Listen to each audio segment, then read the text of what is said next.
आई तुळजाभवानी, छत्रपती शिवाजी महाराज, माझे गुरुवर्य वंदनीय बाळासाहेब ठाकरे यांना प्रथमतः अभिवादन करतो। माझ्या या तमाम मतदार बंधू भगिनींना एक विनंती आहे, या ठिकाणी आपली जी वज्रमूठ महाआघाडीची या ठिकाणी हजाराच्या संख्येने या ठिकाणी उपस्थित राहिले। या महाराष्ट्रामध्ये, या भारत मातेमध्ये जे हिंदुत्वाचं रोप ज्यांनी रुजवलं, जे छत्रपती शिवाजी महाराज आणि वंदनीय बाळासाहेब ठाकरे, यांच्या वज्रमुठीमुळे जी या महाराष्ट्रामध्ये एक मैत्री निर्माण झाली, ती मैत्री होती एक बाळासाहेब ठाकरे आणि दुसरे आपल्या भागाचे जाणता राजा शरदरावजी पवार साहेब। ज्या पद्धतीने ही मैत्री होती, त्याच पद्धतीने आताची ही महाविकास आघाडी या ठिकाणी आपल्याला पाहायला मिळालेली आहे। माझं सर्व मित्र परिवाराला एक विनंती आहे,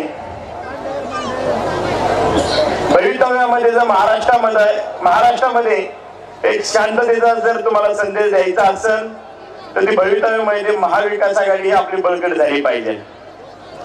सर्व जाती धर्माला घेऊन जाणारी जर कोण म्हणलं तर ते महाविकास आघाडी, आणि या महाविकास आघाडीची जी वज्रमुठ कोणी बांधून आणली असेल तर ते शरदरावजी पवार साहेब आणि उद्धवजी ठाकरे साहेब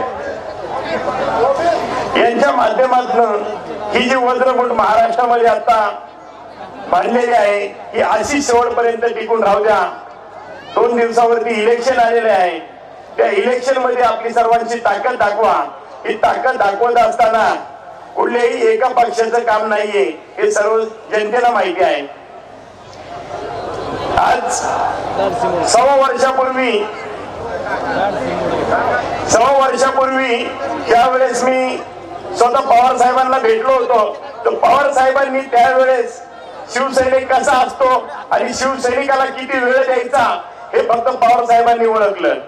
साधारण आम्हाला त्यावेळेस पवार साहेबांनी 1 तास वेळ दिला होता आणि 1 तासाच्या चर्चेवरती स्वतःचा पीए सुद्धा साहेबांनी आतमध्ये ठेवला नव्हता। आम्ही फक्त 3 कार्यकर्ते आतमध्ये होतो। आमचं नशीब चांगलं होतं की आम्हाला त्या जनता राजापाशी बसायला एक तास मिळाला होता, आणि त्या 1 तासाच्या ह्याच्यामध्ये ह्या वयोवृद्ध जो एक जनता राजा होता, हे जनता राजाचं एवढं कौशल्यपणाला त्या ठिकाणी लागलं होतं, आणि साहेबांनी आम्हाला त्यावेळेस विचारलं, आज महाविकास आघाडी आपली झालेली आहे, बारामती मतदारसंघामध्ये ज्या वेळेस आपले सुप्रियताई उभी राहील ते वातावरण कसं असेल? साहेब म्हणलं काळजी करू नका, जरी राष्ट्रवादी गट फुटलेला असेल, शिवसेना गट फुटलेला असेल तर काळजी करू नका, निष्ठावंताचा मांडलियाळा तो कोण असेल तर या पुरंदरमध्ये सर्वात मोठा इतिहास घडणार आहे। तर त्याचं कारण मी तुम्हाला सांगतो साहेब, बारामतीमध्ये जरी गेलं तर बारामतीमध्ये 30% समाज हा अजितदादांच्या बाजूला गेलाय, 70% समाज हा पवार साहेबांना मानणारा आजही जागेवरती आहे।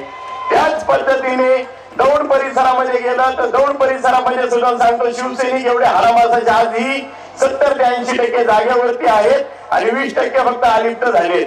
तसंच पुरंदरचं आहे, तसंच भोरचं त्याच पद्धतीने आहे। त्यावेळेस मला साहेबांनी विचारलं की खरी परिस्थिती मला सांगा, जर मतदानाची पेटी जर खोलली तर काय होईल? तर साहेब मी त्यावेळेस सांगितलं, साहेब तुम्हाला मी सांगतो 40 ते 45 हजाराचं लीड हे पुरंदर मध्ये घेतलं जाईल, दौंड मध्ये सुद्धा 20 ते 25 हजाराचं घेईल, इंदापूर मध्ये 20 ते 25 हजाराचं घेईल, आणि खडकवासल्यामध्ये जे काय 60 ते 62 हजाराचं आपल्यावरती लीड पडलं होतं ते लीड तोडून आपण 5 ते 6 हजाराचं लीड त्यांच्यावरती घेऊ, आणि भोरचं सुद्धा त्याच पद्धतीने मी सांगितलं होतं। तर साहेब मी जे काही सांगत होतो साहेब त्यावेळेस ते लिहून घेत होते।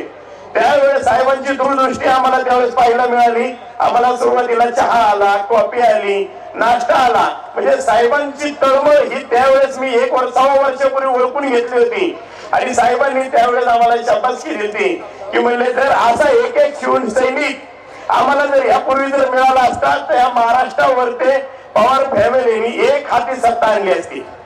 म्हणजे साहेबांना सुद्धा माहित होतं की एक तळागाळातला शिवसैनिक काय करतो आणि काय करू शकतो ही त्यावेळेस आमची दूरदृष्टी साहेबांनी ओळखली. आम्हाला त्याचा खूप अभिमान आहे आणि भवितव्यामध्ये सांगतो साहेब तुम्ही आम्हाला साथ द्या. अशा साथीचं फळ आम्ही तुम्हाला शेवटपर्यंत आम्ही तुमच्यासाठी सदैव तुमच्या पाठीशी राहील. आणि आज सांगतो तुम्हाला हा महाविकास आघाडीचा जो उमेदवार संजयजी जगताप आहे हा आज तुम्हाला तो 40 ते 45 हजाराच्या फरकाने आज विजय झालेला आहे. आणि त्याला विजयाचा झेंडा हा हवेलीमधनं पहिल्यांदा प्रथमता वर येईल आणि तो शेवटपर्यंत आहे असा डोळत शेवटपर्यंत पुरंदरच्या किल्ल्यापर्यंत शेवटपर्यंत जाणार. आणि 2024चा हा सर्वात जास्त फरकाने महाविकास आघाडीचा उमेदवार निवडून आलेला असेल तो संजय जी जगताप साहेब असतील. मी या ठिकाणी जास्त काय बोलणार नाही पण मी एक ग्वाही देतो या निष्ठावंत शिवसैनिकांच्या जीवावरती जे काही तुम्हाला मतदान मिळेल ते तुम्हाला भवितव्याच्या ह्याच्यात नव्हे तर कायमस्वरूपीच्या तुमच्या ध्यानात राहील. तो विजयाचा वाटा हा सर्वात मोठा असेल. जय हिंद जय महाराष्ट्र.